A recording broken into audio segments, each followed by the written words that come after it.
Gotcha. So today I want to talk about presence, right? Yesterday I had a very intense moment of presence. I was just driving around like doing my daily tasks and shit. I had a very intense moment of presence, right?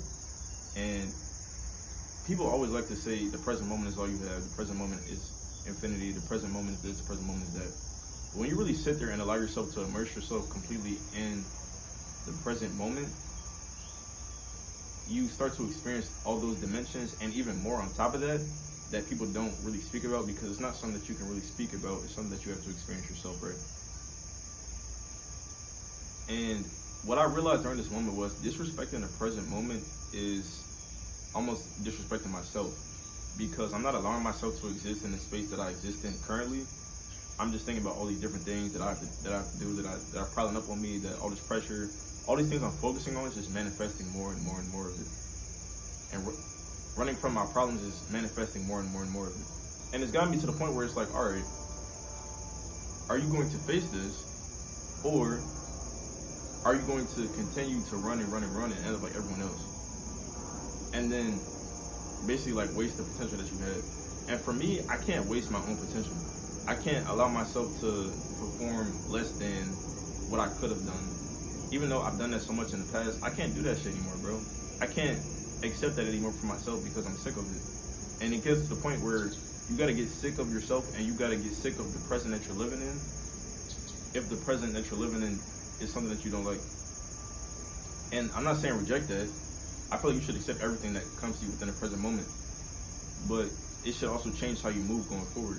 If in this present there's something that you don't like, that you want to change, instead of complaining about it, instead of formulating all these ideas and all these ways of escaping from that, go deal with it instead. Like, do the hard thing. I remember like a year or two ago, I used to always say in my videos, or I just used to always preach, like, do the hard thing, because it becomes easier. It makes the rest of your life so easy. And I was seeing a lot of proof of that in my life. And then I started to drift away from that and started expecting I became ungrounded in my perspective. And I stopped holding the philosophy that I should do the hard thing first. Doing the hard thing first saves you so much time. Doing the hard thing first saves you so much energy. And doing the hard thing first shows you what you're capable of, to the point where you don't feel like it's hard anymore. You just feel like, all right, this is the next thing I gotta do. Because we're all so much more capable than we make ourselves seem. It's really just your mind and your emotions that kind of project an illusion onto you that, oh, I can't do this. Oh, I'm not good enough. Oh, I'm not that. I'm not that. You're everything, bro. And everything is including all powerful. Everything is including capable. Everything is including strong. So instead of allowing yourself to feel like there's nothing here for me, there's no way I can succeed, there's nothing I can do to change my situation because it's hard.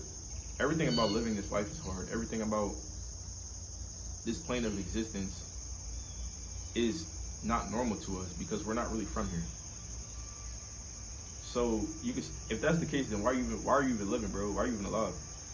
If you gonna quit because some shit was hard. And I'm not even really speaking to y'all. I'm really talking to myself, because life is not about ease. When you live life in a state of everything is so easy, everything is so simple, you start to become like a zombie. You start to become ungrateful. You start to feel like everything should be given to you. And I feel like a lot of things should be given to us because we are divine. We manifest from our own divinity. I get whatever I want. But at the same time, if I'm not facing difficulty, if I'm not facing things I haven't faced, if I'm not dealing with shit that I wouldn't normally have to, then am I really growing, or have I just expanded and created my own cage? Or created my own hell? Or created my own matrix in my own mind, in my own life? Because if I'm a god, wouldn't I just put myself in another matrix if I lack expansion? The reason why people want to get out of this matrix is because it stops you from expanding. It stops you from embodying the full potential of yourself. So why do that to yourself? You got to experience all the dimensions of life, bro. Every dimension of life is beautiful in its own way. Everything is an aspect of source. Even the most evil people in the world are aspects of source that just forgot that they were aspects of source. So, shit.